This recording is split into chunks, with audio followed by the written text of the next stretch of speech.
একদম ধবধবে সাদা একটা জর্জেটের শাড়ি পরেছে নিধি।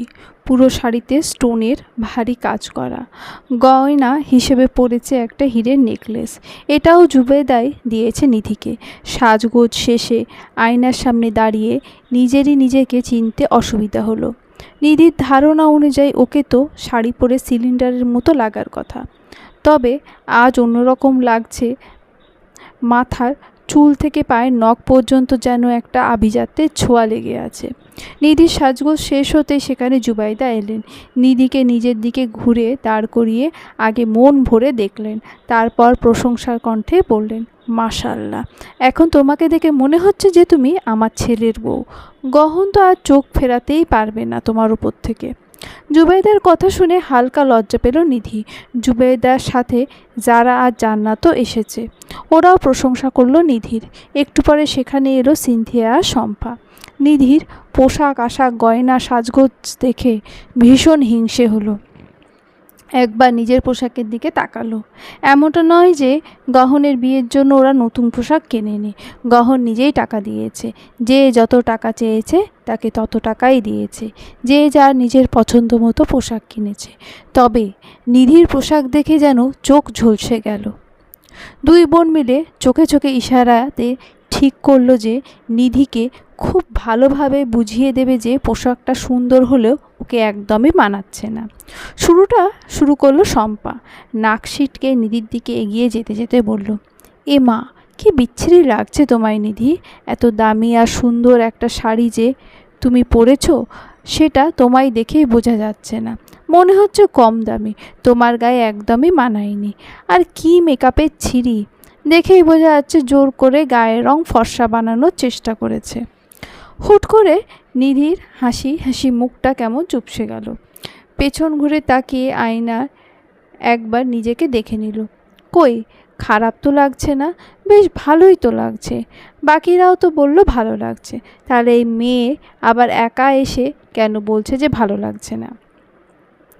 নিধি নিজের মনের সন্দেহ দূর করার জন্য জুবাইদাকে উদ্দেশ্য করে বলল, ফুপি, ভালো লাগছে না আমায়? জুবাইদা একবার চোখ গরম করে আগে শম্পার দিকে তাকালেন। শম্পা দেখেও না দেখার ভান করলো, খুব একটা পাত্তা দিল না। এমন চোখ রাঙানিতে শম্পা অভ্যস্ত। কবে ওর ফুপি ওর দিকে ভালোভাবে তাকিয়েছে, এটা নতুন না। গা ছাড়া ভাব নিয়ে দাঁড়িয়ে থাকলো। জুবাইদা আরও নিধির দিকে তাকিয়ে গালে হাত রেখে আদুরে ভঙ্গিতে বললেন, সবার পছন্দ আলাদা মা, তোমার নিজের সাজে তুমি সন্তুষ্ট তো? এইটুকুই যথেষ্ট।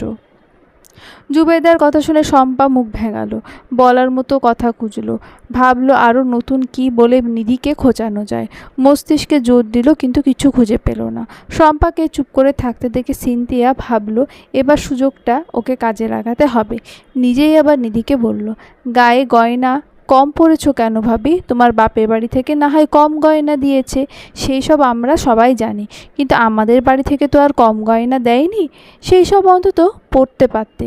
কী যে ছোটোলোকি কাজ করো না, আমাদের মান সম্মান কিছু রাখলে না। জুবাইদা যতই চেষ্টা করেন কথা না বাড়ানোর, এই দুই মেয়ে যেন ততই ওনাকে রাগিয়ে দেয়, কথা বাড়াতে বাধ্য করে।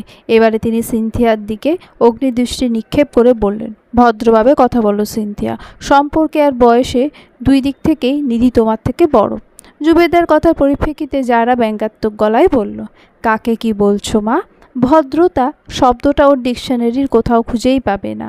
আর তাছাড়া ওর সাজগোজ দেখছো না, দুই বোনই গা ভর্তি সোনার গয়না পরে বসে আছে, দেখে মনে হচ্ছে নিধি না, ওদেরই বৌভাতের অনুষ্ঠান। আরে কেউ তো নিজের বিয়েতেও বোধহয় এত সাজে না যতটা ওরা ভাইয়ের বিয়ের অনুষ্ঠানে সেজেছে। যারার করা অপমানে মুখ বন্ধ হয়ে যাওয়ার উচিত ছিল সিনথিয়া আর শম্পা দুজনেরই, তবে শম্পার মুখ বন্ধ হলেও সিনথিয়া মুখ বন্ধ হলো না। যারার কথা একদমই সহ্য না সিনথিয়ার, ইচ্ছা করে মুখে ঝামা ঘষে দিতে। খেকিয়ে উঠে যারাকে বলল, তুমি স্টাইলের কী বোঝো? হ্যাঁ, জানো আমার এই শাড়ির দাম কত? আমি 10,000 টাকা দিয়ে কিনেছি এটা। এত ভারী কাজ করা একটা শাড়ি সাথে গয়না পরবো না? বলো আমাদের বেশি সুন্দর লাগছে দেখতে, ওই জন্য তোমার হিংসা হচ্ছে? যারা হো হো করে হেসে উঠে ফের ব্যঙ্গাত্মক গলায় বলল, যারার এখন এত খারাপ দিন আসেনি যে তোমাদের দুজনকে দেখে হিংসা করবে। ঠিকই বলেছ, এত টাকা দিয়ে শাড়ি কিনেছ, যদি ভারী ভারী গয়না না পরো তাহলে শাড়ির দামটা মানুষকে বোঝাবে কি করে, তাই না? আর নিধি, তোমাকেও বলছি, আসলে তোমার এত কম গয়না পরা উচিত হয়নি। আরও বেশি গয়না পরলে তবেই না তোমায় ছাপড়ি লাগবে দেখতে। তখনই তো মানুষজন তোমার বদনাম করবে, আর তখনই তো তোমার দুই ননদ খুশিতে লাফিয়ে উঠবে। যাও গিয়ে যাও, যত গয়না আছে সব পরে নাও। তোমাকে যতক্ষণ না ছাপড়ি লাগছে দেখতে ততক্ষণ তোমার ননদেরা খুশি হতে পারবে না। আর শ্বশুরবাড়ির লোকজনকে খুশি করা তোমার দায়িত্ব। এই সব ঝগড়া ঝামেলা থেকে সব সময় দূরে থাকে জান্নাত। যারা যেমন কথায় কথায় যৌক্তিক উত্তরগুলো দিতে চায়, জান্নাত ঠিক তার বিপরীত। সব সময় চেষ্টা করে যেন কোনো ধরনের কোনো ঝামেলা তৈরি না হয়, আর যদি ভুলেও ঝামেলা তৈরি হয়ে যায় সেটা কী করে তাড়াতাড়ি সমাধান করা যায় সেই আশাতেই থাকে। বর্তমানে তৈরি হওয়া ঝামেলার একটা খুব ভালো সমাধান এলো জান্নাতের মাথায়। সবার এইসব বাকবিতণ্ডার মাঝে অনেকক্ষণ আগেই দৌড়ে ঘরের বাইরে চলে গিয়েছিল। খুঁজে খুঁজে গহনকে নিয়ে এলো ঘরে। গহন বাইরের কাজে করছিল, ওকে জোর করে টানতে টানতে নিয়ে এলো ঘরে। গহনকে ঘরে আসতে দেখে শম্পা আর সিনথিয়া দুজনে একসাথে চুপ হয়ে গেল। এদিকে যারা তখন ওদের কথা শুনিয়েই যাচ্ছে। ঘরে ঢুকেই যারা এমন রাগী মূর্তিটা ঠিক হজম করতে পারল না গহন। বিচলিত ভঙ্গিতে বলল, কি হয়েছে যারা, রাগারাগি করছো কেন ওদের সাথে? যারা ঘাড় ঘুরিয়ে দরজার কাছে দাঁড়ানো গহনের দিকে তাকালো। গহনকে দেখে বোধহয় যারা রাগ আরও বাড়ল।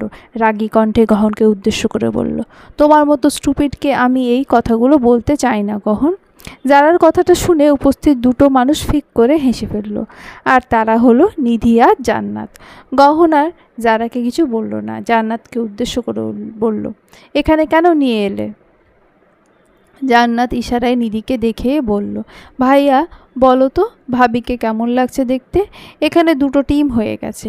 একটা টিম বলছে ভাবিকে ভালো লাগছে না, আর একটা টিম বলছে ভাবিকে মারাত্মক লাগছে। এখন তুমি যেটা বলবে সেটাই হবে। বলো ভাবিকে কেমন লাগছে দেখতে? জান্নাতের কথাটা শুনে গহন একবার তাকালো নিধির দিকে। সঙ্গে সঙ্গে নিধি নিজের দৃষ্টি নামিয়ে নিল। একটু অস্বস্তি হলো। এতগুলো মানুষের মাঝে এভাবে তাকিয়ে থাকলে কি অস্বস্তি হবে না? জান্নাতটাও বোকা, ওরা থাকলে না হয় সমস্যা হতো না, কিন্তু এখানে তো ফুপিও আছে। ব্যাপারটা কেমন হয়ে গেল না? তার মধ্যে আবার গহনের ওপর বিচারের দায়িত্ব দিল যে ওকে ভালো লাগছে কি খারাপ লাগছে। নিধি তো নিশ্চিত যে গহন নিশ্চয়ই সবার সামনে অপমান করবে, বলবে একদম দেখতে পেতনির মতো লাগছে। তবে নিধির এই সমস্ত ভাবনাকে ভুল প্রমাণ করে দিয়ে গহন বলে উঠল, ভালোই তো লাগছে, ও তো সুন্দরী দেখতে, তাহলে খারাপ লাগতে যাবে কেন? কে বলেছে ওকে খারাপ লাগছে?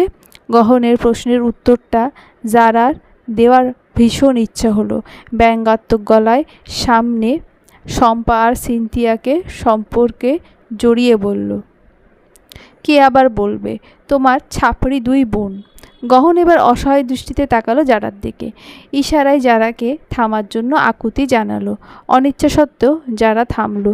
আপাতত এখানে তেমন কোনো কথা কাউকে বলার সুযোগ দিতে চাইল না গহন। কমিউনিটি সেন্টারে যাওয়ার জন্য সবাইকে তাড়া দিল। কমিউনিটি সেন্টারে এত মানুষের ভিড়ে নিধি দু চোখ শুধু খুঁজে বেড়াচ্ছে ওর মা বাবা আর ভাইকে।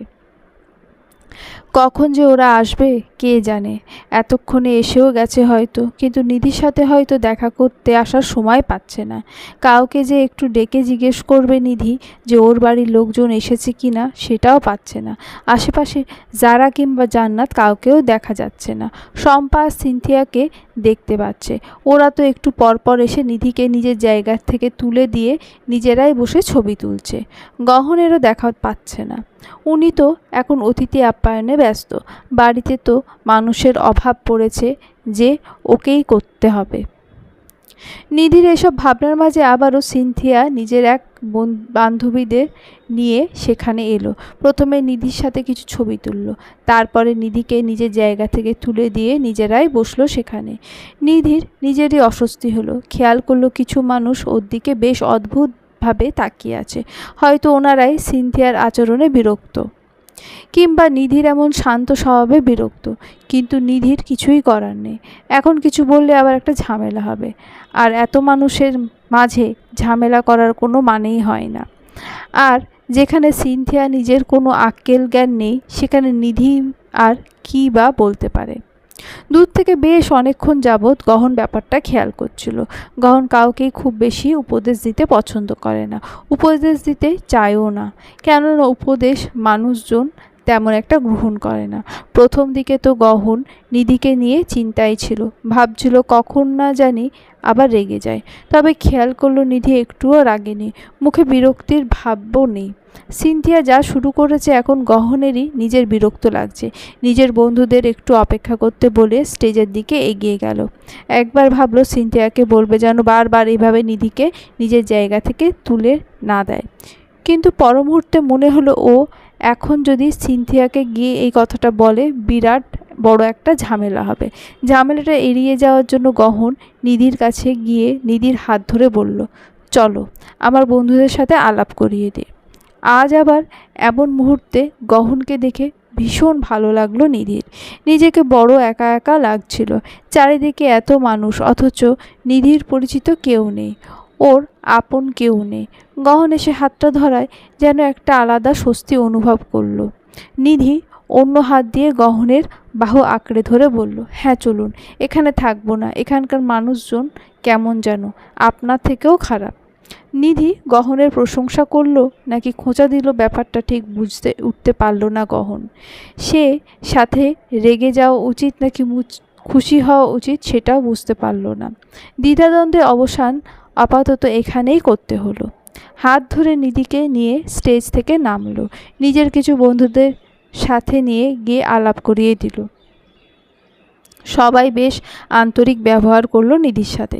নিধির মনে হলো গহনের পরিবারের লোকজনের থেকে ওর বন্ধুরা ঢের ভালো আছে। এদিকে অনুষ্ঠান তখন প্রায় শেষের দিকে, মানুষজন খাওয়া দাওয়া শুরু করেছে। এতক্ষণেও নিধির বাড়ির লোকজনের কোনো খবর নেই। গহন কল করেছে, তবে ওদেরকে কলে পায়নি। আরও প্রায় 10 থেকে 20 মিনিট পর অবশেষে নিধির বাড়ির লোকজন পড়ল কমিউনিটি সেন্টারে। নিধির 2 চাচা চাচি, চাচতো ভাই বোন সবাই এসেছে। তবে নিধি নিজের মা বাবা আর ভাইকে দেখতে পেল না। অস্থির হয়ে উঠল নিজের মা বাবাকে দেখতে না পেয়ে। নিজের চাচা চাচির সাথে কথা বলার ইচ্ছেও হলো না। চাচাতো ভাই বোনেদেরকেও তেমন একটা সহ্য হয় না। ভিড়ের মাঝ থেকে আকিবের হাতটা টেনে ধরে ওর কানের কাছে ফিসফিস করে বলল, এগুলোকে কেন সাথে নিয়ে এসেছো? আর আমার বাবা মা কোথায়? আমার ভাই কোথায়? আকিবের পাশে ওর মা দাঁড়িয়ে আছে, তীক্ষ্ণ দৃষ্টিতে দেখছে ওদের দুজনকে। হয়তো চেষ্টা করছে যে নিধি ওর কানে কানে কী বলছে সেগুলো শোনার। আকিব সাবধানতার সাথে নিজেও ফিসফিস করে নিধিকে বলল, বড়লোক বাড়ি দেখেছে যে, ওরা না এসে কি থাকে নাকি? আর তুমি তো জানো বড় আব্বু আসবে না। বড় আব্বুকে একলা রেখে বড় আম্মুও এলো না, সেই জন্য নিয়াজকেও আনতে পারলাম না। ওর খেয়াল কে রাখবে? নিধি কাঁদো কাঁদো গলায় বলল, তাই বলে আনলে না? তুমি তো ছিলে খেয়াল রাখার জন্য। আর খেয়াল রাখার কি আছে? গাড়িতে এসেছো, গাড়িতে যাবে, কেন আনলে না আমার ভাইটাকে? আকিব অসহায় গলায় বলল, আমি কি করতাম? আমার কথা কেউ শোনে নাকি? আমার কথা শুনলে তো তোমার বিয়েটাই হতো না। রাগে দুঃখে নিধির কান্না চলে এলো, গাল বেয়ে 2 ফোঁটা জল গড়িয়ে পড়ল। আকিব ব্যস্ত গলায় বলল, আরে কেঁদো না, সাজগোজ নষ্ট হয়ে যাবে, কেউ দেখলে খারাপ ভাববে। নিধির সমস্ত রাগ গিয়ে পড়ল আকিবের ওপর। সেই সাথে যখন ওর চাচা চাচিকে গহনের পরিবারের লোকদের সাথে হাসতে হাসতে কথা বলতে দেখলো, আরও বেশি রেগে উঠল। রাগান্বিত গলায় আকিবকে উদ্দেশ্য করে বলল, ভেবেছিলাম তুমি অন্তত আমার কষ্ট বুঝবে। আমার ভাইটাকে অন্তত আনা উচিত ছিল। যে করেই হোক আমার বাবা মাকে রাজি করাতে তুমি, কিন্তু তুমিও বাকিদের মতো ওদের রেখে এলে। তোমার সাথেও আর কোনো যোগাযোগ রাখবো না আজ থেকে। কথাটা বলে নিধি সেখান থেকে আবার স্টেজে চলে গেল। চুপচাপ বসে রইল, বুক ফেটে শুধু কান্না আসছে। যখনই চোখের সামনে দেখছে ওর শ্বশুরবাড়ির লোকজনের সাথে ওর বাবা মার থেকে ওর চাচা চাচির বেশি ভালো সম্পর্ক, ওর শ্বশুরবাড়ির লোকজনেরা ওর চাচা চাচিকে বেশি গুরুত্ব দিচ্ছে, শরীরে রক্ত যেন টকবক করে ফুটে উঠছে। অনিচ্ছা সত্ত্বেও চোখ দিয়ে জল গড়িয়ে পড়ল। দূর থেকে নিধির চাচি খেয়াল করলো নিধিকে। ব্যাপারটা ওনার মোটেই পছন্দ হলো না।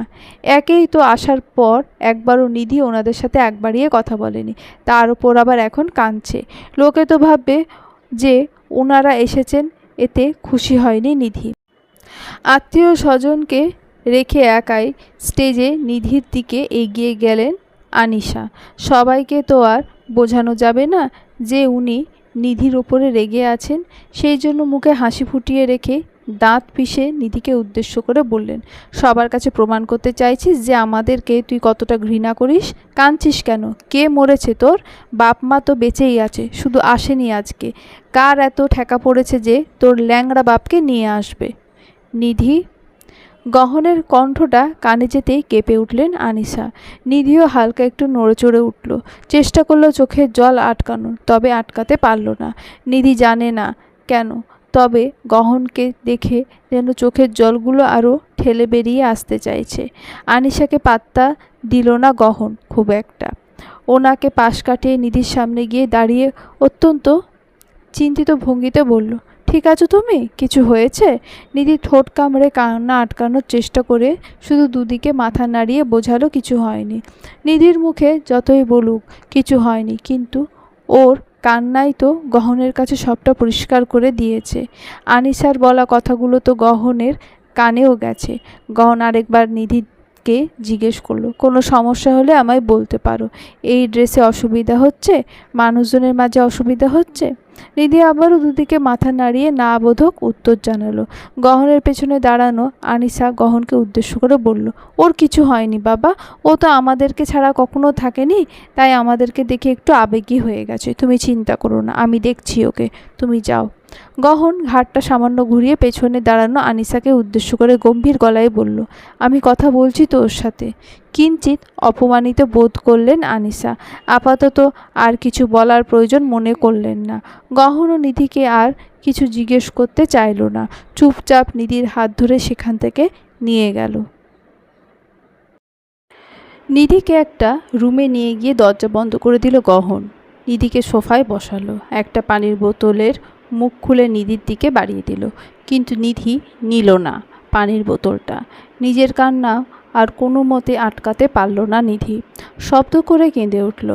গহন আর পানির বোতলটা নেওয়ার জন্য জোর করল না, পানির বোতলটা পাশে রেখে নিধির পাশে গিয়ে বসল। বেশ কিছুটা সময় গহন কাঁদতে দিল নিধিকে, কোনো প্রশ্ন করল না নিধিকে।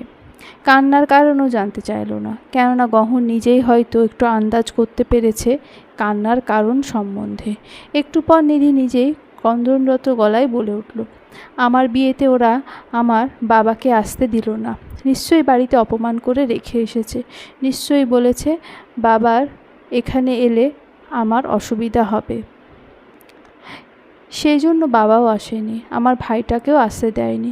কত শখ ছিল আমার বিয়ে নিয়ে। গহন চুপচাপ শুনে গেল নিধির কথাগুলো, কোনো উত্তর দিল না। নিধি আবারও কান্নায় ভেঙে পড়ল।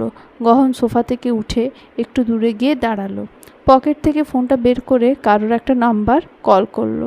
বারান্দায় হুইল চেয়ারে বসে আছেন আজিজ আহমেদ, দৃষ্টি তার বাইরে সুবিশাল আকাশের দিকে। মাথার ভেতরে তার ঘুরছে নানা ভাবনা। কে জানে মেয়ে শ্বশুরবাড়িতে এখন কি হচ্ছে, মেয়েটা কেমন আছে। এতক্ষণে তো সবাই নিশ্চয়ই পৌঁছে গেছে, ওনারা যায়নি সেটা নিয়ে নিশ্চয়ই নিধি কেঁদেছে। আবার এমনও হতে পারে হয়তো এতটাই আনন্দের মাঝে আছে যে খেয়ালই করার সময় পায়নি। আজিজ আহমেদের এইসব ভাবনার মাঝে ওনার বাটন ফোনটা শব্দ করে বেজে উঠল।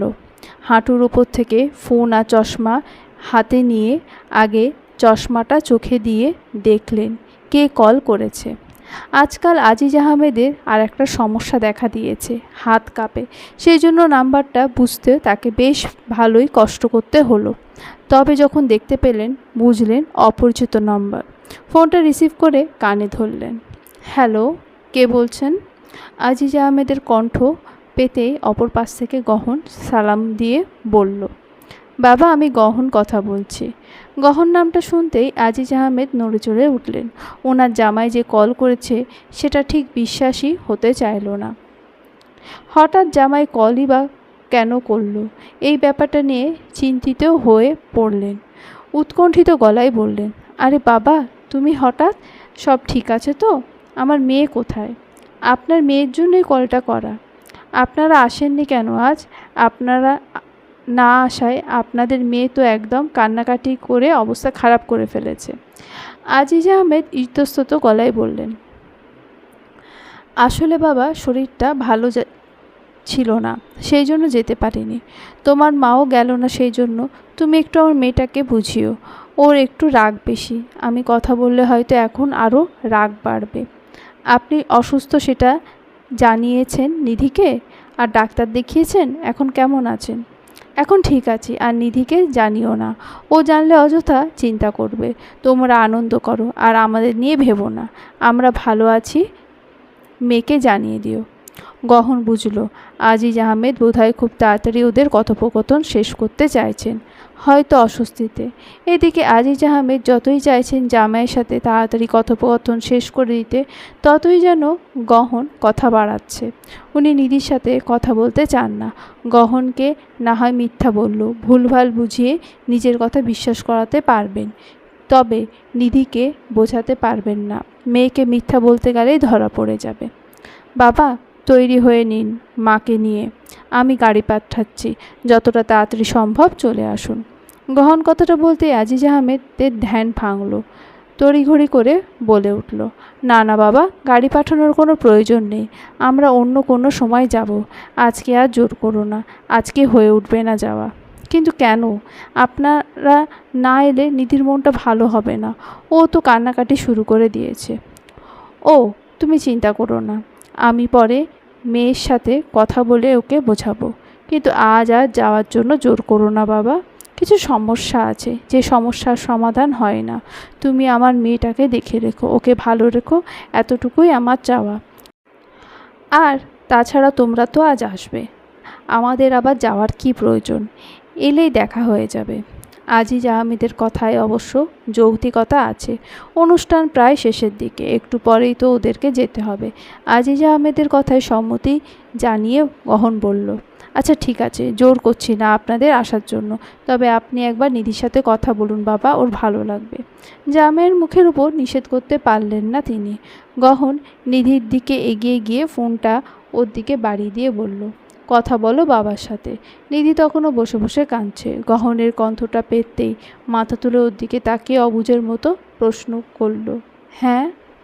বললাম তোমার বাবার সাথে কথা বলো, কলে আছেন উনি। গহনের কথাটা বুঝতেই নিধি এক প্রকার ফোনটা কেড়ে নিয়ে কানে ধরে হাউমাউ করে কেঁদে উঠে বলল, কেন আসলে না তোমরা বাবা? আর ওদেরকে কেন পাঠিয়েছ? তোমার কি মনে হয় ওদেরকে দেখলে আমার মন খারাপ দূর হবে, কিংবা আমি আনন্দে আত্মহারা হয়ে পড়ব? আমার ভালো লাগার কি কোনো দামই নেই তোমাদের কাছে? ইচ্ছার বিরুদ্ধে বিয়ে দিলে, ছেলেকে আমার পছন্দ কি না সেই নিয়ে আমার মতামতটাও জানতে চাইলে না। আজ শুধু চেয়েছিলাম যেন তোমরা আসো। তোমরা এলে কি খুব ক্ষতি হতো? আমার কি একটুও ভালো থাকার অধিকার নেই? অপর পাশ থেকে আজিজ আহমেদ মেয়েকে বোঝানোর ভঙ্গিতে বললেন, এত রাগ করে না মা, আর জামাই আছে সামনে, কি আজে বাজে কথা বলছে। নিধি রাগে চেঁচিয়ে উঠে বলল, তো আমি কি করব? যে থাকে থাকুক, আমি তো সত্যি বলছি, মিথ্যা তো বলছি না। সব সময় সব কিছু বোঝা, সব পরিবেশে নিজেকে মানিয়ে নিয়ে চলার দায়ভার শুধু আমারই, তাই না? কিন্তু আমাকে কেউ বুঝবে না। ওনার আমাকে যা ইচ্ছা তাই বলেছে, ওনার পরিবারের লোকজন আমাকে যা ইচ্ছা তাই বলেছে। কই, ওনাকে তো কেউ আটকাই না। তুমি একবার ওনাকে বলতে পারবে বুঝে শুনে কথা বলার জন্য? সব দায় শুধু আমার, তাই না? আমি মেয়ে বলে নাকি? আমি অসহায় বলে? গরিব বাড়ির মেয়ে বলে? আমার বাবা মায়ের কোনো ক্ষমতা নেই বলে? দরকার নেই তোমাদের আসার, কারোর আসতে হবে না। আজ যখন আসোনি, আর কোনো দিনও আসবে না এই বাড়িতে, আর না আমি তোমাদের বাড়িতে কখনো যাব। যদি নিধি মরেও যায় ওর জানাজায় শরিক হওয়ারও দরকার নেই। ওকে দফন করার জন্য, ওর কবরে এক মুঠো মাটি দেওয়ার জন্য তোমাদের আসতে হবে না। কথাটা বলে নিধি কান থেকে ফোনটা নামিয়ে মেঝের উপর ছুঁড়ে মারল। ভেঙে গেল ফোনটা। গহন একবার তাকালো নিজের ফোনের দিকে, তবে একটুও উদ্বিগ্ন হতে দেখা গেল না। তড়িঘড়ি করে গিয়ে মেঝের ওপর থেকে ফোনটা তুললও না। নিধির ওপরে রাগারাগিও করলো না। মেয়েটা হাউমাউ করে কাঁদছে। এখন ওর ওপর রাগারাগি করার কোনো মানেই হয় না। গহন চুপচাপ নিধির পাশে কিছুক্ষণ দাঁড়িয়ে থেকে ওকে কাঁদতে দিল। এদিকে গহন সামনে দাঁড়িয়ে থাকায় নিধির কাঁদতে বেশ অসুবিধা হচ্ছে। কিছুটা সময় অসুবিধা নিয়েই কাঁদার পর মাথা তুলে গহনের দিকে তাকিয়ে ফের চেঁচিয়ে উঠে বলল, এর আগে কখনো কাউকে কাঁদতে দেখেননি যে এইভাবে তাকিয়ে আছেন? নাকি নিজে কখনো কাঁদেননি? অবশ্য আপনি কাঁদবেই বা কেন? পড়াশোনা শিখেছেন, নিজে ব্যবসা আছে, নিজের উপার্জন আছে, আপনার পরিবারের লোকজন আপনার কথা শোনে, আপনার ইচ্ছের মূল্য আছে। কেউ কখনো আপনাকে কথা শোনাতে আসে না। আপনি কাঁদবেনই বা কেন? কান্না তো শুধু লেখা থাকে আমার মতো মেয়েদের কপালে। নিধির কথাগুলো বলে আবারও কিছুক্ষণ চিৎকার করে কান্নাকাটি শেষে হঠাৎ উঠে দাঁড়ালো। গহন চমকে দু কদম পিছিয়ে গেল। হঠাৎ করে নিধি কান্না থেমে গেল। নিধি দুহাতে খুব ভালো মতো চোখের জল মুছে নিয়ে গহনকে উদ্দেশ্য করে বলল, চলুন বাইরে গিয়ে আবার ভালো বউ হওয়ার নাটক করি। গহন বুঝে উঠতে পারে না এই মেয়েটার সমস্যাটা ঠিক কী। একটু আগে চিৎকার করে কান্নাকাটি করছিল, আবার এখন একেবারে চুপ হয়ে গেল। এত তাড়াতাড়ি কি কান্না থামানো যায়? কই, গহন তো পারত না। এদিকে গহনের থেকে কোনো উত্তর না পেয়ে নিধি ফের বলল, চলুন ওয়াশরুমে গিয়ে মুখটা একটু ধুয়ে নাও, সাজগোজের অবস্থা খারাপ, এই অবস্থায় বাইরে যাওয়া যাবে না। নিধি প্রতি উত্তরে কিছু বলল না। ওয়াশরুমে গিয়ে মুখ ধুয়ে বের হলো। গহন একবার যাওয়ার জন্য উদ্যত হলে নিধি আবার ওকে আটকে বলল, একটা গুরুত্বপূর্ণ কথা বলার আছে আপনাকে। গহন দুহাত পকেটে গুজে দাঁড়িয়ে বলল, বলো। নিয়ম অনুযায়ী আজকে আমার বাবার বাড়িতে যাওয়ার কথা ছিল, তবে আমরা যাব না। জীবনটা তো আমাদের কখনোই নিয়ম মাফিক চলে না, তাই এই নিয়মটা পালন করতে হবে এমন কোনো বাধ্যবাধকতাও নেই। তারপরও যদি আপনার নিয়ম পালন করার খুব বেশি ইচ্ছে থাকে আপনি যেতে পারেন, আমি যাব না। আর কারণ হিসেবে কি বলবো, কেন যাব না আমরা? বলে দেবেন নিধির যাওয়ার ইচ্ছা নেই। এতটুকু বললেই আমার বাড়ির লোকজন এমনিই বুঝে যাবে কেন নিধির যাওয়ার ইচ্ছে নেই। আর আপনার বাড়ির লোককে আপনি কি বলবেন সেটা আপনার ব্যাপার। তাদের সামনে নিজের বইয়ের দোষ তুলে ধরবেন নাকি সেটাকে আড়াল করার চেষ্টা করবেন সেটা আপনার ব্যক্তিত্ব আপনাকে বলে দেবে। কথাটা বলে নিধি গহনকে রেখেই হনহন করে হেঁটে দরজা খুলে চলে গেল। গহন একটা দীর্ঘশ্বাস ফেলল। আজকাল প্রায় গহনের মনে হয় বেছে বেছে পৃথিবীতে এত মেয়ে থাকতে একটা অ্যাটম বোমের সাথে বিয়ে হয়ে গেছে গহনের, যে কোনো সময় ফেটে যায়। স্টেজের উপর চুপচাপ মূর্তির মতো বসে আছে নিধি। এখনও মানুষজন আসছে, ওর হাতে উপহার দিচ্ছে। নিধি সেগুলো চুপচাপ নিয়ে পাশে রেখে দিচ্ছে। উপহার নিয়ে চিন্তা করতে হচ্ছে না নিধিকে, সবটাই যারা আর জান্নাত দেখছে। মাঝে অবশ্য সিনথিয়া আর শম্পা দু একটা উপহার নিয়ে গেছে, তবে সেই সব নিয়ে নিধির কোনো মাথা ব্যথা নেই। জীবনে ঠিক নেই উপহার দিয়ে কী করবে। হঠাৎ করে নিধির কানে একটা পুরুষালী কণ্ঠ ভেসে এলো। নিধি মাথা তুলে তাকাতেই দেখলো ওর সামনে একটা ছেলে দাঁড়িয়ে আছে, নিজের সবগুলো দাঁত বের করে হাসছে। যেন মনে হচ্ছে তার প্রধান লক্ষণ নিধিকে নিজের দাঁতগুলো দেখানো। নিধি হাঁ করে আবিদের মুখের দিকে তাকিয়ে রইল। সম্পূর্ণ অচেনা ছেলেটা নিধির জন্য কেন এভাবে ওর সামনে এসে দাঁড়িয়েছে, ওকে দেখে হাসছেই বা কেন, কিছুই মাথায় ঢুকলো না নিধির। ও পরিচয় জিজ্ঞেস করতেও আলসেমি লাগলো। নিধিকে নিজের দিকে এমনভাবে হাঁ করে তাকিয়ে থাকতে দেখে আবিদ নিজ উদ্যোগে নিজের পরিচয়টা দিয়ে বলল, ভাবি আমি আবিদ, আপনার দেওর মানে গহনের বন্ধু, আমি ওর বেস্ট ফ্রেন্ড। নিধি প্রশ্নাত্মক গলায় জিজ্ঞেস করলো, গহনকে? ভ্যাবাচাকা খেলো আবিদ। ভাবলো আবার ভুল বাড়িতে চলে এসেছে নাকি, না হলে বউ জামাইয়ের নাম জানবে না, এটা আবার হয়। জোরপূর্বক হাসার চেষ্টা করে বলল, ভাবি গহন আপনার জামাই, যার সাথে বিয়ে হয়েছে আপনার। আরে ওই যে লম্বা করে ফর্সা ছেলেটা, মনে নেই? নিধি একটু মনে করার চেষ্টা করে বলল, ও হ্যাঁ, মনে পড়েছে, ওই দানবটা। আসলে ভুলে গেছিলাম। আপনি ওর বন্ধু? হ্যাঁ। তাহলে ওনার কাছে যান। আমার কাছে এসেছেন কেন? কী দরকার? ওনাকে খুঁজে পাচ্ছেন না?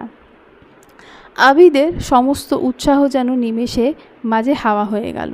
মনে হলো ওর সামনে কোনো মানুষ না, ভিন গ্রহের কোনো অদ্ভুত প্রাণী বসে আছে। আবিদ বুঝতে পারল না নিধি জন্মগতভাবে এমন অদ্ভুত, নাকি আজ অনুষ্ঠান আর বিয়ের চাপে এমন অদ্ভুত হয়ে গেছে। অবশ্য গহনের বাড়ির যা পরিবেশ, যে কোনো সাধারণ মানুষকে নিমেষের মাঝে অদ্ভুত বানিয়ে ফেলতে পারে। তাই আবিদ আর কিছু মনে করল না। নিধির পাশে গিয়ে ধপ করে বসে পড়ে হাস্যোজ্জ্বল গলায় বলল, গহনকে দিয়ে তো আমার কাজ নেই ভাবি। আমি তো আপনার সাথে আলাপ করতে এসেছি। আসলে আপনাদের বিয়েতে আসতে পারিনি, দেশে ছিলাম না, ঠিক সময় ফেরার টিকিটও পাইনি। আজকে দেশে ফিরে সোজা বাড়িতেও যায়নি, এখানে চলে এসেছি। নিধি জোরপূর্বক হেসে বলল, আচ্ছা, ভালো করেছেন এসেছেন, খেয়ে যাবেন কিন্তু। আমি যেন স্পষ্ট বুঝতে পারল নিধি ওর সাথে কথা বলার বিন্দুমাত্র কোনো ইচ্ছে নেই। আমি তো আর আগ বাড়িয়ে কিছু বলার মতো খুঁজে পেল না। অগত্যা স্টেজ থেকে নেমে যেতে ধরলে হুট করে ধাক্কা খেলো কারোর সাথে। দুজনেই ব্যথায় অদ্ভুত আর্তনাদ করে উঠল। আবিদ বিরক্ত হয়ে তাকালো দেখার জন্য যে কে নিজের চোখ কপালে তুলে হাঁটছিল, তবে সামনে তাকাতে যে যারাকে দেখতে পাবে সেটা আশা করেনি। মুহূর্তের মাঝে নিজের সমস্ত বিরক্তি ভাব এক ভুলে গেল। ঠোঁটে হাসি ফুটে উঠল তৃপ্তির। তবে যারা মোটেও খুশি হলো না আবিদকে দেখে। বিরক্তিকর গলায় বলল, দেখে হাঁটতে পারেন না নাকি? মেয়ে দেখলে ধাক্কা দিতে ইচ্ছে করে, এই জন্য আমার এই দেশটাকে ভালো লাগে না। মেয়ে দেখলে ছেলেরা হামলে পড়ে, কেন যেন কোনোদিন দেখেনি। কথাটা বলেই যারা চলে যেতে ধরলে আবিদ তাড়াহুড়ো করে ওর সামনে গিয়ে পথ আটকে দাঁড়িয়ে বলল, আরে যারা, আমাকে চিনলেন না? যারা এবার আবিদকে মাথা থেকে পা পর্যন্ত ভালো করে দেখে নিয়ে বলল, কোনো বিখ্যাত মানুষ বলে তো আপনাকে মনে হচ্ছে না। আরে আমি আবিদ, গহনের বেস্ট ফ্রেন্ড, ভুলে গেলেন আমাকে? মনে নেই? দেশে থাকতে আমি কত বিরক্ত করতাম আপনাকে, কতবার প্রেমের প্রস্তাব দিয়েছি আর আপনি একবার রিজেক্ট করেছেন। একবার তো চড়ও খেয়েছিলাম। আপনার মনে না থাকলেও আমার বেশ মনে আছে। কথাটা বলে আবিদ নির্লজ্জের মতো দাঁত কেলিয়ে হাসল।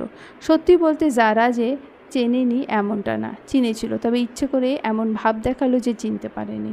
কেননা আবিদকে এতটা গুরুত্ব দেওয়ার কোনো দরকার নেই। তবে এখন আবিদ নিজের পরিচয় দেওয়ার পর এমন ভঙ্গিতে কথা বলল যেন মনে পড়েছে। ও আপনি? তাই তো বলি, এমন ছ্যাঁচড়ামো স্বভাব আর কারই বা হবে? তা এত বছর পরও আপনার স্বভাব বদলানো না? এখনও ধাক্কাধাক্কি করার অভ্যেস রয়ে গেছে?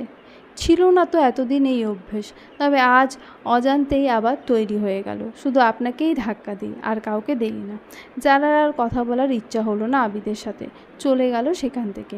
আবিদ ডাকলো পেছন থেকে, তবে সাড়া দিল না। আবিদও তো অন্য কোথাও যেতে পারল না। যারা থেকে কেমন অবহেলা অপমান পেয়েও ওর পেছন পেছন ঘোরা আবিদের পুরনো স্বভাব, যে স্বভাবটা এখনও বদলায়নি। তবে আর যারার সাথে আপাতত কোনো কথা বলার সুযোগ পেল না। তার আগে সেখানে গহন চলে এলো, সেই সাথে নিধির পুরো পরিবার। ওদেরকে আসতে দেখে নিধির মনের ভেতরে নিভে যাওয়া আগ্নেয়গুলি আবার উদ্গীরণ ঘটল। শুধু সেটা করতে পারল না। নিধির ছোট কাকি স্বপ্না এসে নিধিকে বলল, নিধি যাওয়ার সময় তো হয়ে এলো, চলো যাই। নিধি কিছু বলে ওঠার আগেই গহন বলল, আমরা যাচ্ছি না আপনাদের সঙ্গে। গহন কথাটা বলতেই নিধি বড় চাচা মুহাজির আহমেদ গহনকে উদ্দেশ্য করে বলল, কিন্তু কেন বাবা? এটা তো নিয়ম, যেতেই হবে। আসলে আমার অফিসে একটা গুরুত্বপূর্ণ কাজ পড়ে গেছে, সেই জন্য আমি যেতে পারবো না। তাই নিধিকেও পাঠাতে চাইছি না। নিধি, আশা করছি তোমারও কোনো আপত্তি নেই। নিধি অবাক হলো গহনের এমন কথায়, সেই সাথে একটু খুশিও হলো। চুপচাপ মাথা নাড়িয়ে শুধু সায় জানালো। জুবাইদা ভাবলেন নিধি বোধহয় বাধ্য হয়ে গহনের কথায় সম্মতি জানালো।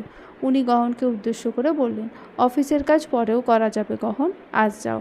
নিধিও নিশ্চয়ই আশা করে বসে আছে। গহন মুখে জুবাইদাকে কিছু বলল না, শুধু ইশারায় থামতে বলল। জুবাইদা বুঝলেন গহনের ইশারা, তাই থেমে গেলেন। নিধি বাড়ির লোকজনও আর খুব একটা বেশি জোর করল না, দু একবার শুধু দায়বোধ থেকে বলল, হয়তো সেটা বাধ্য হয়ে। নয়তো দেখতে খারাপ লাগে সেই জন্য। যাওয়ার আগে নিধির বড় কাকি আনিসা নিধির প্রতি একটু ভালোবাসা দেখিয়ে আবেগ আপ্লুত হয়ে ওকে জড়িয়ে ধরল।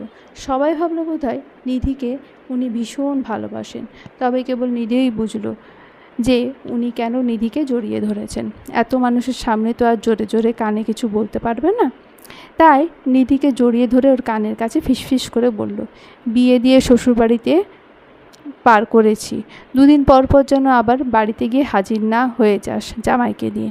আর নিজের মুখ বন্ধ রাখবি, ভাবিস না এই বাড়িতে তোর জায়গা না হলে আবার গিয়ে আমাদের ঘাড়ে চাপবি। আর আমার ছেলের মাথা মোটেই নষ্ট করার চেষ্টা করবি না। যদি জানতে পেরেছি ওর সাথে এখনও যোগাযোগ রেখেছিস, তাহলে তোর সংসারে অশান্তি কী করে তৈরি করতে হয় সেটা আমার খুব ভালো করেই জানা আছে। আর আজ না যেতে চাওয়ার সিদ্ধান্তটা নিয়ে খুব ভালো করেছিস। কথাগুলো বলে ছেড়ে দিলেন তিনি নিধিকে। এখনও ওনার মুখে লেপ্টে আছে খুব সুন্দর একটা হাসি। নিধি শুধু অবাক দৃষ্টিতে তাকিয়ে রইল ওনার দিকে, কিছু বলতে পারল না, শুধু ভাবল মানুষ ঠিক কতটা নিকৃষ্ট হতে পারে। বাড়ি ফেরার পর নিধি ভাবল একটু নিজের ঘরে গিয়ে জামা কাপড়গুলো বদলে বিশ্রাম করবে, তবে সেই ভাগ্য আর নিধির হলো না।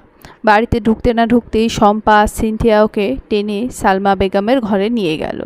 নিধি কারণ জানতে চাইল, তবে আগে ওরা কারণ বলল না।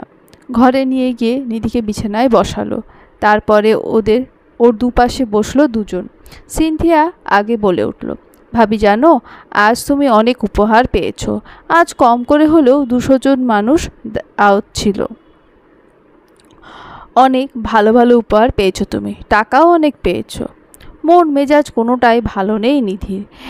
এখন এই সব টাকা পয়সা উপহার কোনো কিছুর প্রতি বিন্দুমাত্র কোনো আগ্রহ কিংবা উৎসাহ খুঁজে পাচ্ছে না। কিন্তু তবুও যেহেতু ওরা দুজন নিজে থেকেই ডেকে আনলো, তাই কণ্ঠে অনীহা প্রকাশ করে ওদের আগ্রহকে অপমান করার কোনো মানেই হয় না। একটা সম্পর্ক তৈরি করতে চাইলে শুধু বিপরীত পাশ থেকে চেষ্টা করলেই তো হয় না, নিজেকেও চেষ্টা করতে হয়। তাই মন মেজাজ খারাপ থাকা সত্ত্বেও নিধি জোরপূর্বক হাসার চেষ্টা করে বলল, আমি আসলে খেয়াল করিনি। এবারে পরবর্তী প্রশ্নটা নিধিকে শম্পা করল। আচ্ছা নিধি, বিয়েতে যে নগদ টাকাগুলো পেয়েছিলে সেগুলো সাবধানে রেখেছো তো? কোথায় রেখেছো? নিধি একটু মনে করার চেষ্টা করে বলল, আমি তো ওসব জানি না, ওগুলো সব যারা আপুর রেখেছে। সে কি, ওকে রাখতে দিয়েছো কেন? আসলে আমি তো তখন অনেক ব্যস্ত ছিলাম, আমার পক্ষে সামলানো সম্ভব ছিল না। যারা আপু পাশেই ছিল, তাই যারা আপুকে বলেছিলাম সবটা সামলাতে। তুমিও যে কি করো না নিধি, আমরা হলাম তোমার নিজের ননদ, আর যারা হলো তোমার ফুফতো ননদ। কে তোমার বেশি আপন তুমিই বলো। নিধিকে শম্পা প্রশ্নটা করলো ঠিকই, তবে এর উত্তর দেওয়ার আগেই নিজেই আবার বলে উঠল, অবশ্যই আমরাই তোমার বেশি আপন। আর এইসব টাকা পয়সা কেউ নিজের মানুষ রেখে অন্যদের দেখাশোনা করতে দেয়?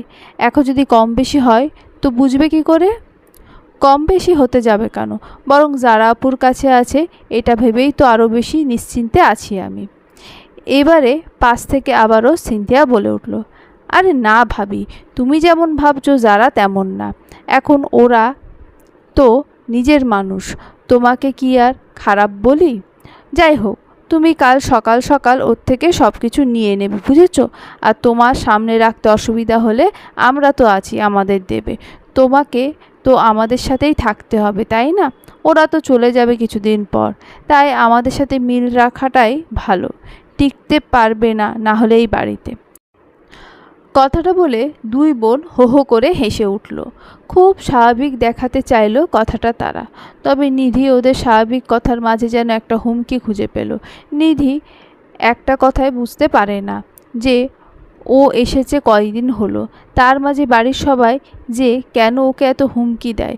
সবাই যে সংসারটা টিকিয়ে রাখা নিয়ে এত ভয় দেখায় কেন কে জানে? সত্যি কি এ বাড়িতে সংসার টিকিয়ে রাখা খুব কঠিন, নাকি এরা অযথাই ভয় দেখাচ্ছে? প্রায় 1 থেকে 1.5 ঘন্টা মতো সিনথিয়া শম্পা দুজনে নিধিকে নিয়ে বসেছিল। অনিচ্ছা সত্ত্বেও নিধিকে বসে থাকতে হয়েছে, উঠতে পারেনি নিধি। খুব ভালো করে জানতো যদি উঠে যেতে চাই তবে ওরা দুজন আবার নতুন করে কোনো ঝামেলা তৈরি করতে পারত। আর নিধির মাঝে তর্ক করার মতো বিন্দুমাত্র কোনো শক্তি অবশিষ্ট ছিল না। তার থেকে বরং সে বসে বসে দুপাশ থেকে দুজনের কথায় কান ঝালাফালা করাটাই ভালো ভেবেছিল, জন্য চুপ করেছিল। তাও নিধি ছাড় পেয়েছে জুবাইদার জন্য। জুবাইদা এসে যখন নিধিকে ঘরে যেতে বললেন বিশ্রামের জন্য, তখন শম্পা সিনথিয়া ওকে ছাড়লো, না হলে হয়তো সারা রাতেও ছাড়তো না। নিধি ঘরে এসে দেখলো গহন ততক্ষণে জামা বদলে ল্যাপটপ নিয়ে বসেছে। নিধিকে আসতে দেখে একবার মাথা তুলে তাকালো গহন নিধির দিকে, তবে নিধি সেই দিকে কোনো খেয়াল নেই। আলমারি থেকে একটা সালোয়ার কামিজ বের করে ওয়াশরুমে গেল। গহন আবারও নিজের কাজে মনোযোগ দিল। ওয়াশরুম থেকে বেরিয়ে এসে নিধি একবার ঘড়িতে সময় দেখল, রাত 10টা বাজতে চলছে। বাড়ির বাকি সবাই হয়তো ঘুমিয়ে গেছে, কাল তো আবার সকাল সকাল উঠতে হবে। শাশুড়ি মা আগে থেকে ভালোবেসে আদেশ দিয়ে রেখেছেন। নিধি তাই ভাবলো ওর একটু ঘুমোনো দরকার, একটু বিশ্রাম দরকার, নয়তো মন মেজাজের যা অবস্থা, কখন যে কার উপর রাগ ঝাড়বে তার ঠিক নেই। তবে ঘুমানোর আগে অনুমতি নেওয়া বাকি আছে গহনের থেকে। গহন তখনও মনোযোগ দিয়ে বিছানায় আধশোয়া হয়ে বসে ল্যাপটপে কাজ করছে। নিধি ওর পাশে গিয়ে দাঁড়িয়ে বলল, আমি কি ঘুমোতে পারি এখন? প্রশ্নটা ভীষণ অদ্ভুত লাগলো গহনের কাছে। ল্যাপটপের ওপর থেকে চোখ তুলে নিধির দিকে তাকিয়ে বলল, এটা কি করার মতো কোনো প্রশ্ন? তোমার যখন ইচ্ছে হবে তুমি তখন ঘুমাবে, আমাকে জিজ্ঞেস করার কি আছে? তুমি তো এত বাধ্য না। আমি আসলে এত বাধ্য না, আর আমি এত বাধ্য হতেও চাই না। আপনাকে জিজ্ঞেস করার জন্য একটা কারণ আছে। কি কারণ? 2 রাত আমায় ছাড় দিয়েছেন, এতটুকু আমার জন্য যথেষ্ট। আপনি যে অন্তত এই 2টো রাত আমার অস্বস্তির কথা ভেবে নিজেকে সামলে রেখেছিলেন, এটাই আমাকে ভীষণ অবাক করেছে। তবে আজ আমি আর সেই আশাতে নেই যে আপনি আজও নিজেকে সামলাবেন। আর আপনাকে আটকানোর কোনো অধিকারও নেই, আবার ক্ষমতাও নেই। সেই জন্য আত্মসমর্পণ করাটাই ভালো। নিধি যে কী করে অপকটে এই কথাগুলো বলল গহন জানে না। গহনের নিজেরই একটু লজ্জা করলো, সেই সাথে এই ভেবেও একটু অস্বস্তি হলো যে নিধি মনে গহন সম্পর্কে ধারণাটা ঠিক কতটা নিচু পর্যায়ে চলে গেছে। যেখানে নিধি দেখছে অধিকার আর ক্ষমতা, সেখানে গহন ভাবছিল ইচ্ছের কথা, সম্মতির কথা। নিধি বলেছে বাধ্য হয়ে আত্মসমর্পণের কথা, অথচ গহন ভাবছিল ভালোবেসে কাছে আসার কথা। এদিকে বেশ অনেকটা সময় অতিবাহিত হওয়ার পরও গহনের থেকে কোনো উত্তর না পেয়ে নিধি ফের বলে উঠল, কি করব তাহলে? ধ্যান ভাঙল গহনের। ল্যাপটপটা পাশে রেখে নিধিকে বলল, একটু অপেক্ষা করো। কথাটা বলে গহন উঠে গিয়ে দরজা বন্ধ করলো। নিধি ভাবল ও আত্মসমর্পণ করেই ভালো করেছে, নয়তো জোর জবরদস্তি ব্যাপারটা খুবই বিরক্তিকর লাগে নিধির। হঠাৎ করে কি যেন একটা ভেবে নিধি আনমনে গহনকে উদ্দেশ্য করে বলে উঠল, জানেন, আমি এতটা নির্লজ্জ কখনো ছিলাম না। আমি বুঝতে পারছি না আমি লজ্জার কাছে হেরে গেছি নাকি বাস্তবতার কাছে। গহন শুনল নিধির কথাগুলো, তবে খুব একটা বেশি পাত্তা দিল না। নিধি তখন আনমনে কি যেন ভাবছে। হঠাৎ করে এসে গহন ওর হাতটা ধরতেই নিধি খানিকটা চমকে উঠল, তবে গহনের থেকে দূরে সরে গেল না। গহনকে ওর হাতটাও ছাড়াতে বলল না। এদিকে নিধিকে চমকে উঠতে দেখে গহন আরও শক্ত করে হাতটা ধরল, যেন নিধিকে চেনাতে চাইল ওর স্পর্শ। যেন আর কখনো হঠাৎ করে এসে গহন ওর হাত ধরলে নিধি এভাবে চমকে না ওঠে। ফুলসজ্জার রাতেই উপহারটা দেওয়া উচিত ছিল আমার, তবে আসলে আমার মনে ছিল না। ফুপি বলল দিতে হয়, সেই জন্য আজকে এটা এনেছি। গহন কথাটা বলতে বলতে নিধির আঙুলে একটা রিং পরিয়ে দিল। নিধি আংটিটার দিকে একবার তাকিয়ে ছোট্ট করে উত্তর দিল, আচ্ছা ঠিক আছে, ঘুমিয়ে পড়ো এখন গিয়ে। যে জায়গায় আত্মসমর্পণ করতে নেই সেই জায়গায় আত্মসমর্পণ করে বসে থাকো। কাজের জায়গায় মুখ বন্ধ রাখো, আর দোষারোপ করলেই দোষ হয়ে যায়। যাই হোক, আর কথা বাড়াতে চাই না আমি। নিধি এবার সত্যি সত্যি আর কোনো কথা বাড়ালো না, বিছানায় গিয়ে শুয়ে পড়তে চাইলো। তবে কী ভেবে যেন আবারও থেমে গেল। গহন ততক্ষণে গিয়ে আবারও ল্যাপটপ নিয়ে বসেছে। নিধি চুপচাপ এগিয়ে গিয়ে বিছানায় গহনের পাশে বসলো। নিধিকে বসতে থেকে গহন ল্যাপটপটা বন্ধ করে নিধির দিকে তাকিয়ে বলল, আরও কিছু বলার আছে? নিধি কোনো একটা গভীর ভাবনায় নিমগ্ন হয়ে নির্জীব কণ্ঠে বলল, আমি এই প্রত্যাশাটা রাখছি না যে আপনি আমার আবদার রাখবেন। তারপরেও বলছি একটা জিনিস, চাইব, দেবেন? বরাবরেরই গহনের ধৈর্য শক্তি এমনিতেই বেশি, তবে আজ যেন সেটা আরও বেশি হয়ে গেছে। ফলস্বরূপ নিধির আজে বাজে কথা শুনেও রাগ হচ্ছে না। সেই দুপুরের থেকে সহ্য করে যাচ্ছে নিধির অপমান, কিন্তু তবুও ধৈর্যের সীমা ছাড়িয়ে যাচ্ছে না। এখনও একটা লম্বা শ্বাস টেনে বলল, ঠিক আছে বলো শুনি, কি এমন জিনিস যেটা আমি দিতে পারবো না? নিধির বুক চিরে একটা দীর্ঘশ্বাস বেরিয়ে এলো। তৎক্ষণাৎ বলতে পারল না কিছু। কিছুক্ষণ নিজেই আনমনে কী সব যেন ভাবলো। তারপরে মাথা তুলে গহনের দিকে তাকালো। গহন খেয়াল করল করুণ নিধির চোখ দুটো টলমল করছে। নিধি যেন কিছু বলতে চাইছে, তবে বলতে পারছে না। হয়তো কান্নায় গলার দলা পাকিয়ে যাচ্ছে। তবুও খুব কষ্টে নিধি নিজের কান্না আটকে আকুতি কণ্ঠে গহনকে উদ্দেশ্য করে বলল, আমাকে কখনো আমার বাপের বাড়ি যেতে বলবেন না। আমাদের মাঝে যতই ঝগড়া হোক না কেন, আমি যত বড়ই ভুল করি না কেন, আমাকে তাও এই বাড়িতে রেখে দেবেন। কিন্তু কখনো আমাকে বাড়ি থেকে বেরিয়ে যেতে বলবেন না। কখনো আমাকে গিয়ে আমার বাবার বাড়িতে রেখেও আসবেন না। আমাদের মাঝে যতই ভুল বোঝাবুঝি হোক, ঝগড়া হোক, মোট কথা যাই হয়ে যাক না কেন, তবুও আমি এখানেই থাকতে চাই, এই সংসার করতে চাই। খুব বেশি সময় নিল না গহন উত্তরটা দিতে। চটপট বলল, বের করে দেওয়ার হলে নিয়ে আসতাম না নিশ্চয়ই। আর তোমার বাবার বাড়িতে তোমার ইচ্ছে হলে তুমি যাবে, না হচ্ছে হলে যাবে না। এখানে আমার জোর করার কিছুই নেই। না তুমি যেতে চাইলে আটকাতে পারবো, না তুমি না যেতে চাইলে জোর করে পাঠাতে পারবো। কিন্তু তুমি যেতে চাও না কেন? সব মেয়েরাই তো যেতে চায়। আমার বোনই তো আমাদের বাড়ি ছেড়ে যেতে চায় না, তবে তুমি এর ব্যতিক্রম কেন? গহনের বিন্দুমাত্র আন্দাজ ছিল না যে ওর সামনে একটা প্রশ্নে নিধি এভাবে হাউমাউ করে কেঁদে উঠবে। ফলস্বরূপ একটু ভ্যাবাচাকা খেলো গহন।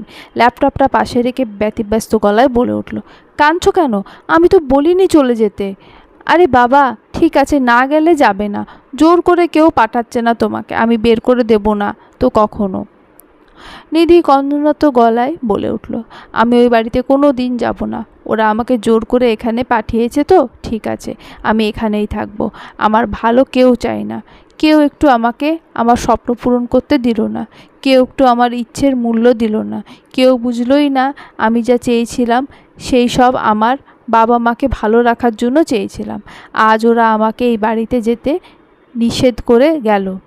আমার বাবা মাকে আসতে পর্যন্ত দিল না অনুষ্ঠানে। ও বাড়িতে আমি আর কোনো দিন যাব না। আমি যদি কখনো মরেও যাই, আমার জানাজায় ওই বাড়ির কাউকে থাকতে দেবেন না। আপনার যেখানে ইচ্ছে হবে আমায় সেখানে কবর দিয়ে দেবেন। ওদের কথা শুনবেন না, এই অধিকার আমি আপনাকে দিলাম। নিধি হয়তো একটু সহানুভূতি আশা করেছিল গহনের থেকে। ভেবেছিল অন্তত ওকে কাঁদতে থেকে গহন একটু হলেও নরম হবে, তবে তেমন কিছুই হলো না। গহন মৃদু ধমকে সুরে বলে উঠল, মরার এত ইচ্ছে কেন তোমার? সারাদিন খালি মরা মরা করতেই আছো। মৃত্যু যদি সব কিছুর সমাধান হতো, মৃত্যু যদি আমাদের সব অশান্তির থেকে মুক্তি দিতে পারত, তবে এই পৃথিবীতে কেউই বেঁচে থাকতো না। নিধির কান্নার বেগ কমলো না, বরং আরও বাড়ল। গহনকে থামালো না, কাঁদতে দিল। সে তখনকার মতো এখনও নিধিকে কাঁদতে দিল। বেশ কিছুক্ষণ কান্নাকাটি করার পর নিধি এখনও আবার একা একাই থেমে গেল।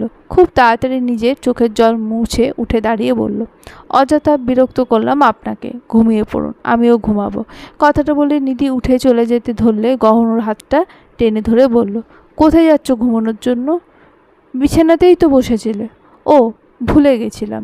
নিধি বিছানায় উঠে জানলার ধারেই শুয়ে পড়ল। গহন একবার বলে উঠতে চাইল যে আজ ভয় করবে না কি না, তবে বলল না। চোখের ওপর হাত দিয়ে নিধি ঘুমানোর চেষ্টা করলো, আর গহন আবারও নিজের কাজ শুরু করলো। বেশ কিছুটা সময় কাজ করার পর গহন হঠাৎ করেই নিধিকে ডেকে উঠল একবার। নিধি তখনও ঘুমোয়নি। চোখের উপর থেকে হাতটা নামিয়ে বলল, আমি তো চুপ করেই শুয়ে আছি, কোনো তো অসুবিধা করিনি। গহন এখনও বিরক্ত হওয়ার কথা ছিল, তবে বিরক্ত হলো না। খুব গম্ভীর ভাবনা জগতে ডুব দিয়ে নিধিকে উদ্দেশ্য করে বলল, কারোর জীবনই সহজ না। যার যার জায়গায় দাঁড়িয়ে তার জীবন কঠিন মনে হয়, কিন্তু কখনো মরার কথা ভাববে না। অন্যের জন্য বাঁচবে, আবার অন্যের জন্যই মরবে। তাহলে নিজের জন্য কি করলে? নিজেকে একটু ভালোবাসার চেষ্টা করবে। আর যে মানুষগুলো তোমায় ভালোবাসে তাদেরকে ভালোবাসার চেষ্টা করবে। আর যদি এমন কেউই না থাকে আমাকে ভালোবাসার মতো, তাহলে এমন নিষ্ঠুর ভাগ্যের দুটো মানুষ কখনো এক হতে পারে না। জীবনসঙ্গী মানেই হলো একজন আরেকজনের জীবনের কমতি দূর করা। সেখানে তুমি আমি দুজনেই যদি এমন ভাগ্যের হই, তাহলে তো হবে না। কথাটা গহন বলতেই নিধি বলে উঠল, আপনার ভাগ্য এমন হতে যাবে কেন? আপনাকে ভালোবাসার কত মানুষ আছে, আমার তো কেউ নেই। একটা ভালো জামাইও পেলাম না যে আমায় একটু ভালোবাসবে। এই নিধির কপালটাই যে কী দিয়ে বানানো কে জানে। নিধি একা একা আরও কী সব বিড়বিড় করতে করতে ঘুমিয়ে পড়ল। গহন কিছুক্ষণ তাকিয়ে থাকলো অদ্ভুত মেয়েটার দিকে। মাঝে মাঝে ভাবে, মেয়েটা কি পাগল, মাথায় সমস্যা আছে নাকি? সব বোঝে ঠিকই, তবে ইচ্ছাকৃতভাবে আজে বাজে কথাগুলো বলে। কোথায় কখন কাকে কি বলতে হয় সেই জ্ঞানটুকুও নেই। আবার এসেছিল গহনের কাছে আত্মসমর্পণ করতে। বয়সে ফুচকে আর নিজেকে বড় দেখাতে চাইলে যা হয় আর কি। সকাল 7টা নাগাদ গহনের ঘুম ভাঙল। নিধি তখনও গভীর ঘুমে তলিয়ে আছে। বেশি দেরি করে ঘুম থেকে ওঠার অভ্যাস গহনের নেই। অনেকক্ষণ আগে থেকে একদম সকাল সকাল ঘুম থেকে ওঠার অভ্যাস। তবুও প্রতিদিনের তুলনায় আজকে যেন একটু দেরি করেছে। ঘুম থেকে উঠে বসে আগে নিধির মুখের দিকে তাকালো। জানলা খুলে রাখার জন্য তেমন একটা গরম লাগে না, বরং ঠান্ডায় লেগে যায়। তবে নিধির বোধহয় একটু বেশিই ঠান্ডা লাগে, সেই জন্য তো একেবারে কাঁথা দিয়ে গুটি হয়ে ঘুমোচ্ছে। কি সুন্দর শান্ত দেখাচ্ছে মেয়েটাকে। এখন এই মেয়েটাকে দেখলে কেউ কি বলবে যে জেগে থাকলে সারাক্ষণ বক বক করতে থাকে? কেউ বুঝতেও পারবে না যে মেয়েটা ঠিক কতটা বাচাল প্রকৃতির। কি একটা ভেবে যেন গহন একা একাই হাসল। গহনের হাসির শব্দ হয় না, ঠোঁট দুটো খুব বেশি প্রসারিতও হয় না, কিঞ্চিত একটু প্রসারিত হয় আর কি। কেউ দেখলে হয়তো বুঝতেও পারবে না যে আদৌ মানুষটা হাসছে কি না। বিছানা থেকে নেমে ওয়াশরুমে গেল ফ্রেশ হতে। আজ কয়দিন হলো কাজে যাওয়া হয় না, বেশ কিছুদিন অফিস যায়নি, কিন্তু আজ যেতেই হবে। একটা মিটিং আছে, সেখান থেকে আবার দুপুরের দিকে একটা জরুরি কাজে বের হতে হবে গহনকে। একেবারে তৈরি হয়ে ঘর থেকে বেরোলো গহন। খুব আস্তে ধীরে কাজ করলো যে কোনো প্রকারের শব্দ না হয়। মেয়েটা সারা রাত মাথা যন্ত্রণায় ছটফট করেছে। গহন দেখেছে অনেক রাত করে ঘুমিয়েছিল। এখন এত তাড়াতাড়ি জেগে গেলে আবার মাথা ব্যথা করতে পারে, সেই জন্য নিধিকে একটু ঘুমোতে দিল। ঘর থেকে বেরিয়ে গহন সোজা গেল সালমা বেগমের ঘরে। অফিসে যে যাচ্ছে সেটা জানিয়ে যেতে হবে ওনাকে। দরজায় দাঁড়িয়ে আগে ভেতরে যাওয়ার অনুমতি চাইল। সালমা বেগম তখন আলমারি থেকে কিছু কাপড় চোপড় বের করে সেগুলো আবার সুন্দর করে ভাঁজ করে তুলে রাখছিলেন। বড় ছেলের কণ্ঠ কানে যেতেই তিনি দরজার দিকে তাকালেন। সকাল সকাল ছেলের মুখ দেখে তার নিজের মুখেও হাসি ফুটে উঠল। আলমারিটা বন্ধ করে ছেলেকে উদ্দেশ্য করে বললেন, ভেতরে এসো বাবা, শরীর ভালো আছে তো মা? সালমা বেগম ছেলের দিকে এগিয়ে এসে গালে হাত রেখে আদুরে ভঙ্গিতে বললেন, হ্যাঁ বাবা, আমি ভালো আছি। তুমি কি অফিস যাচ্ছ? হ্যাঁ মা, আসলে অনেক কাজ পড়ে আছে, যেতেই হবে। সেখান থেকে আবার সাবিতকে আনতে যাব। আচ্ছা ঠিক আছে, সে বেশ ভালো কথা, নাস্তা করে যাও। আর নিধি কোথায়? তুমি গিয়ে বসো, আমি ওকে ডেকে বলছি তোমাকে নাস্তা দিয়ে দিতে। সালমা বেগম যেতে ধরলে গহন ওনাকে থামিয়ে দিয়ে বলল, ওকে ডেকো না মা, আসলে সারা রাত মাথার যন্ত্রণায় ছটফট করেছে, অনেক দেরি করে ঘুমিয়েছে, এখন একটু ঘুমাক, আরাম পাবে। নাস্তা তৈরি থাকলে বলো, আমি খেয়ে নিচ্ছি। সালমা বেগম ছেলেকে কপাট রাগ দেখিয়ে বললেন, সে কি কথা? তুমি কি ভাবছো তোমার বউ এসেছে জন্য তোমার মা একবারের জন্য তোমার সব দায়িত্ব পালন করা ছেড়ে দেবে? নিধির মাথা যন্ত্রণা করেছে তো বেশ, ও ঘুমোক, সমস্যা কি? তোমার মা আছে তো, চলো আমি খাবার দিয়ে দিচ্ছি। গহন আলতো করে হাসলো ওনার কথায়। সেই সাথে ভীষণ সন্তুষ্ট হলো গহন নিজের মায়ের প্রতি। নিধির কথাটা বলার আগে একটু সংকোচের মাঝে ছিল, এই নিয়ে যে সালমা বেগম না আবার এই নিয়ে ঝামেলা করে কিংবা অসন্তুষ্ট হন। তবে গহন সত্যি আন্দাজ করেনি যে ওর মা ওকে এতটা ভালো করে বুঝবে। ডাইনিং টেবিলে গিয়ে গহন নিজেই নিজের প্লেটে খাবার তুলে নিল। সালমা বেগম তুলে দিতে চাইলেন, তবে গহন আপত্তি জানালো। একা একা খাবার বেড়ে নিয়ে খাওয়ার অভ্যাস গহনের, তাই হঠাৎ করে অন্যের সাহায্য নিতে অস্বস্তি লাগে। গহনের পাশের চেয়ারে সালমা বেগম বসলেন। সচরাচর এভাবে ছেলেকে পাশে বসিয়ে খাওয়ানো হয় না, ওদের সবার খাওয়ার সময় এক হয় না। আজকাল তো গহন বেশিরভাগ দিন সকালে নাস্তা না করে অফিসে চলে যায়, দুপুরেও বাইরে খেয়ে নেয়, আর রাতে গহন যখন ফেরে তখন বাড়ির সবাই খাওয়া দাওয়া শেষ হয়ে যায়। অনেক দিন তো সবাই ঘুমিয়েও পড়ে। গহন চুপচাপ খেয়ে যাচ্ছে। কিছুক্ষণ পর সালমা বেগম গহনের খাওয়ার মাঝেই গহনকে উদ্দেশ্য করে বললেন, শোনো বাবা, তোমায় একটা কথা বলি, জ্বর, সর্দি, মাথা যন্ত্রণা এইসব খুব ছোটোখাটো অসুখ। এগুলোকে না ধরলে নাও ধরা যায়। আজ হয়তো নিধির মাথা যন্ত্রণা মাত্রাতিরিক্ত বেড়েছে, কিন্তু ওকে দায়িত্ববোধ শেখাতে হবে। আমরা তো অনেক বছর ধরে সংসার করছি বাবা। স্বামীর যত্নের সামনে এইসব ছোটোখাটো মাথা যন্ত্রণা কখনো বাঁধা হয়ে দাঁড়াতে পারেনি। তোমার বাবা যখন অফিস বেরিয়ে যেতেন, আমি যতই অসুস্থ থাকি না কেন বিছানায় শুয়ে থাকতে পারতাম না। ওনার পাতে ভাত না বেড়ে দিলে আমার নিজেরই কেমন অস্বস্তি লাগতো। জি মা, দেখেছি আমি। ছেলের থেকে ইতিবাচক সাড়া পেয়ে সালমা বেগম ফের বলে উঠলেন, আমি চাই আমার ছেলের বউয়েরা আমার ছেলেদেরকে তেমন করেই যত্ন করুক। ঋতুকে নিয়ে আমার কোনো চিন্তা নেই, ও তো স্বামী অন্তঃপ্রাণ। তবে নিধিকে নিয়ে আমি একটু চিন্তায় আছি। একে তো মেয়েটা বয়স কম, তার ওপর ওর যেন আমাদের সংসারের প্রতি একটা অনীহা কাজ করে, তোমার প্রতি অনীহা কাজ করে। আমি এর কারণ জানি না, হয়তো সেটা তোমাদের ব্যক্তিগত ব্যাপার, কিন্তু রোজ রোজ এভাবে ছাড় দিলেও তো চলবে না বাবা। ওকে বোঝাতে হবে এই সংসারের প্রতি, তোমার প্রতি, আমাদের সকলের প্রতি ওর একটা দায়িত্ব আছে। যতই হোক ও এই বাড়ির বউ, ওর দায়িত্ব তো সবার থেকে বেশি হবে, তাই না? গহন বেশ ভালোই বুঝতে পারলো যে সালমা বেগম ওকে আসলে কি বোঝাতে চাইছে। তর্ক বিতর্কে যাওয়ার কোনো ইচ্ছা নেই গহনের। খাবার শেষ করে হাত ধুতে ধুতে সালমা বেগমকে উদ্দেশ্য করে বললেন, চিন্তা করো না মা, নিধি যথেষ্ট ম্যাচিওর। দায়িত্ববোধ নিয়ে কোনো অসুবিধা হবে বলে আমি মনে করি না। আর আমাদের প্রতি ওর কোনো অনীহা নেই।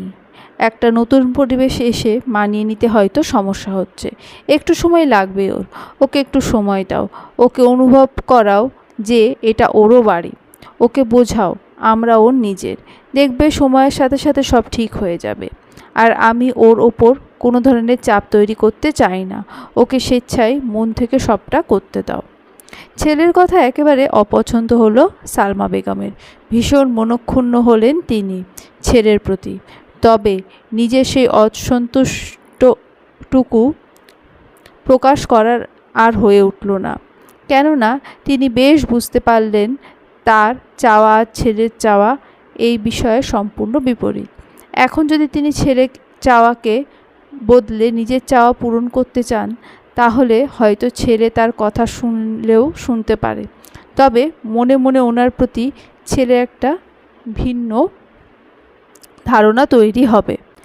এমনও হতে পারে হয়তো ছেলে বউয়ের ভালোবাসায় অন্ধ হয়ে গিয়ে উল্টে সালমা বেগমের চাওয়াটা না রেখে ওনার ওপর অসন্তুষ্ট হয়ে গেলেন।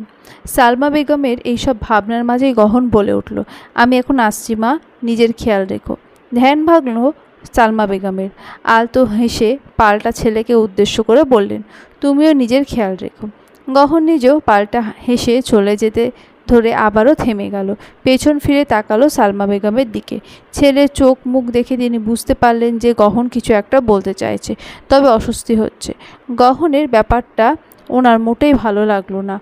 প্রশ্নাত্মক গলায় জিজ্ঞেস করলেন, তুমি কি এই সংশয়ে আছো যে যা বলতে চাইছো সেটা আমার অপছন্দ হবে?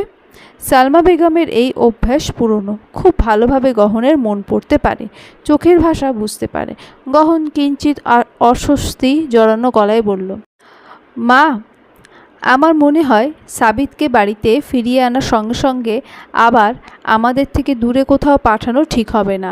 আমাদের সাথে থেকে আমাদের শাসনের মধ্যে থেকে যদি বিপদে যেতে পারে, তাহলে আমরা আশেপাশে না থাকলে তো আরও বেপরোয়া হয়ে উঠবে, তাই না?